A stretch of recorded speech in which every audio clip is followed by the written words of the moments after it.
2 Emmys for hosting and producing the US Traders, being named Artistic Director of the Pitlochry Festival here in Scotland, up the A9, playing the lead in Brian Cox's directorial film debut, Glenrothen, recording a single with Gaelic rapper Grieger Lowther, writing a book with his longtime collaborator Forbes Masson to celebrate the 40th anniversary of their Cabaret alter egos Victor and Barry, shooting a film in French, all the while touring with NPR's Ari Shapiro in their cabaret Ach and Oi, as well as doing his solo show Uncut.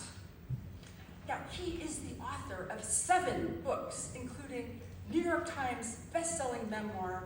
He performs regularly in concert halls around the world, and he co-owns his own eponymous East Village.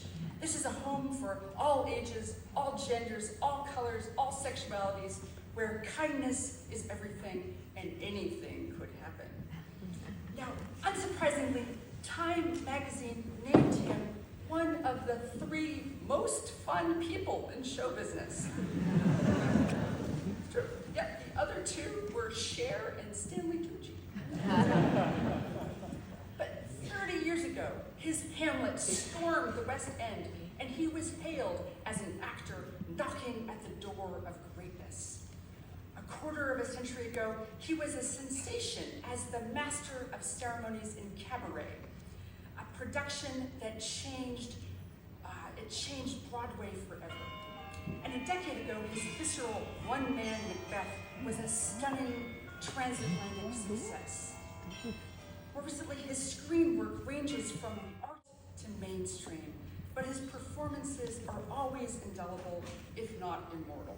Mr. Floop in Spy Kids, Eli in The Good Wife, Nightcrawler in X-Men United, Sebastian in High Life, O in Sex and the City, Boris in Goldeneye, King James in Doctor Who, Sandy Frank in Romy and Michelle's high school reunion, Mayor Menlove in Schmigadoon, and playing himself in Broad City.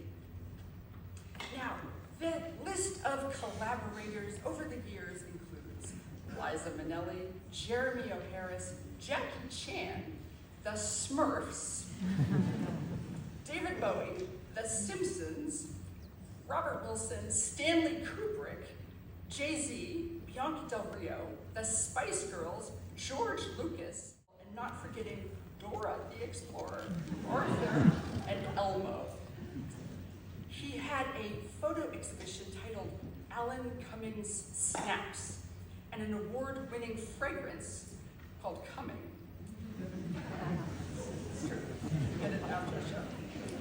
And he has played in this Dionysus, the Devil, God, and the Pope, although not at the same time. He was shot by Herb Ritts for Vanity Fair as Pan, or Vanity Fair as Fan, but we like Vanity Fair as Pan. And he recently played a 70-year-old woman. He has been a model for Lee Jeans, and he has appeared on a postage stamp. He is a Tony and Olivier Award theater actor, and he once hosted the Tonys and was nominated for an Emmy. What I like is that the New York Observer described him as a frolicky, pansexual sex symbol for the new millennium. And a frolicky sex symbol. So, and here at St. Andrews, he is now our honorary graduate. Vice Chancellor, in recognition of his incredible service to the arts in all of its forms, I invite you to confer the degree of Doctor of Letters, Honoris Causa, on Alan Cumming.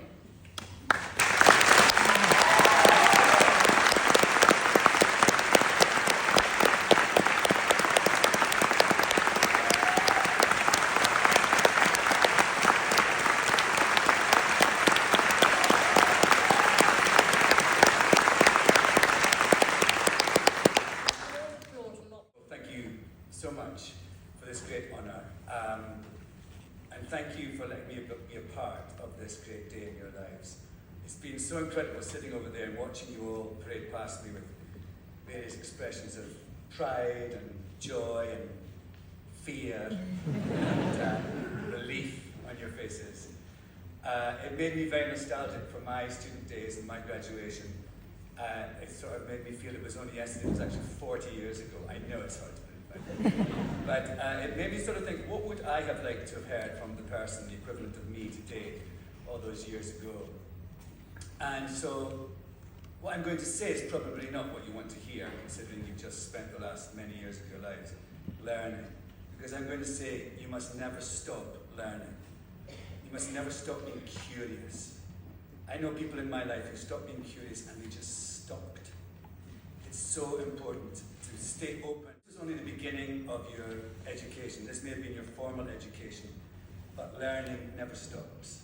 So embrace it. Embrace curiosity. Also, something you must never stop doing is protesting, because protesting is a necessary part of education.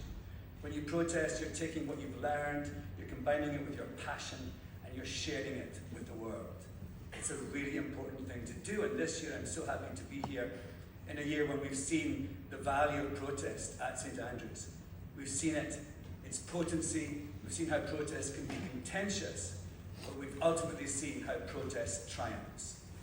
So I thank you for letting me be here today. I congratulate you all, and I will leave you by just saying, please, never stop learning, never stop being curious, and never stop protesting. Thank you.